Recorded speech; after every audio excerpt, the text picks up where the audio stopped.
गांव की बहू। क्या सावित्री, मैंने सुना है कि मालती की बहू ने अपने सास ससुर को घर से निकाल दिया है। अब क्या कहूँ, आजकल की बहुओं का कोई भरोसा नहीं है, कब क्या कर दें। मालती की बहू को देखकर कौन कह सकता था कि वो ऐसी निकलेगी। तू सही कहती है, आजकल की बहुओं को देख मुझे तो बड़ा डर लगता है। कहीं मेरी बहू भी ऐसी निकल गई तो। नहीं, मैं तो गांव की सीधी सादी लड़की से अपने बेटे की शादी करवाऊंगी। इस तरह एक दिन गायत्री अपने बेटे की शादी गांव में रहने वाली मीना नाम की लड़की से करवा देती है। ये लीजिए माँ जी, आपके लिए गर्मा गर्म नाश्ता और चाय। अरे वाह बहू, सच कह रही हूँ, जब से तू इस घर में आई है मुझे तो बड़ा आराम है। तेरे जैसी बहू तो किस्मत वालों को मिलती है। का माँ जी, अब इतनी भी तारीफ मत करिए ना। धीरे धीरे मीना गायत्री की चहेती बन जाती है और मीना भी गायत्री को कभी शिकायत का मौका नहीं देती थी। फिर एक दिन, ये ले बहू, आज मैं बाजार से तेरे लिए साड़ी लाई हूँ। साड़ी देखते ही मीना का मुंह लटक जाता है। का माँ जी, ये भी कोई साड़ी है? ना, मुझे तो बिल्कुल पसंद नहीं आई। अरे लाना ही था तो कोई अच्छी महंगी वाली साड़ी ले आती मेरे लिए। आप तो ये सस्ती साड़ी उठा लाई। मुझे नहीं ना चाहिए आपकी ये साड़ी, आप ही पहनिए इसे। अरे ये क्या बहू, तू तो आजकल कुछ ज्यादा ही नखरे दिखा रही है। मैं इतने प्यार से तेरे लिए साड़ी लेकर आई हूँ और तू है कि उल्टा मुझे ही दो बातें सुना रही है। अरे माँ जी, आप अपने लिए तो बड़ी डिजाइनदार और महंगी महंगी साड़ियाँ खरीदती हैं और मेरे लिए ये सस्ती साड़ी ले आई। आप समझती हैं कि मैं गांव से आई हूँ इसलिए मुझे कुछ नहीं पता। हाँ, अरे कुछ नहीं, तुझे शहर की हवा लग गई है बहू। इस तरह दोनों सास बहू में रोज किसी न किसी बात पर लड़ाइयां शुरू हो जाती थीं। एक दिन गायत्री अपनी कुछ सहेलियों को अपने घर चाय पर बुलाती है। अरे बहू, मेरी सहेलियों के लिए बढ़िया चाय नाश्ता तो बना दे। अरे माँ जी, अभी ना मेरे पास बिल्कुल भी समय नहीं है, मुझे ब्यूटी पार्लर जाना है।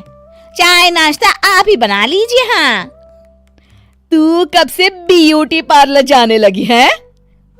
शहर आए 2 दिन नहीं हुए और देखो महारानी के नखरे शुरू हो गए।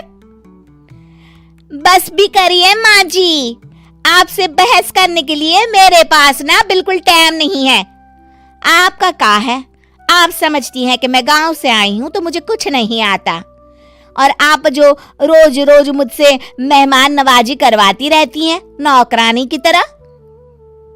मीना के कमरे में जाते ही, अरे ये क्या गायत्री, तू तो अपनी बहू की बड़ी तारीफ कर रही थी, लेकिन ये तो तुझे कुछ समझती ही नहीं।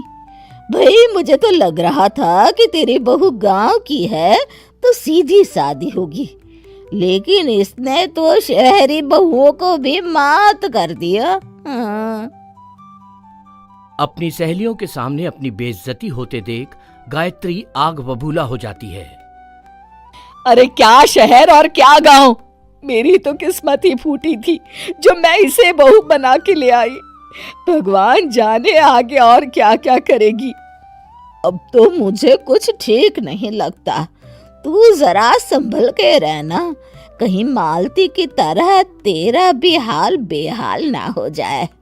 अच्छा, अब हम चलते हैं। अपनी सहेली की बातें सुनकर गायत्री थोड़ी घबरा जाती है।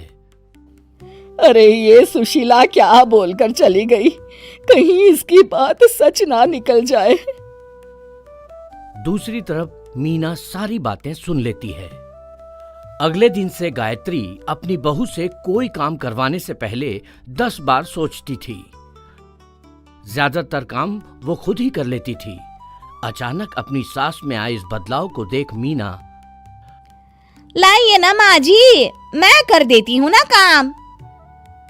एक बात पूछूं माँ जी, आजकल ना आप बड़ी चुप चुप सी रहती हैं और अब मुझसे झगड़ना तो दूर, मुझसे खुल के बात तक नहीं करती आप।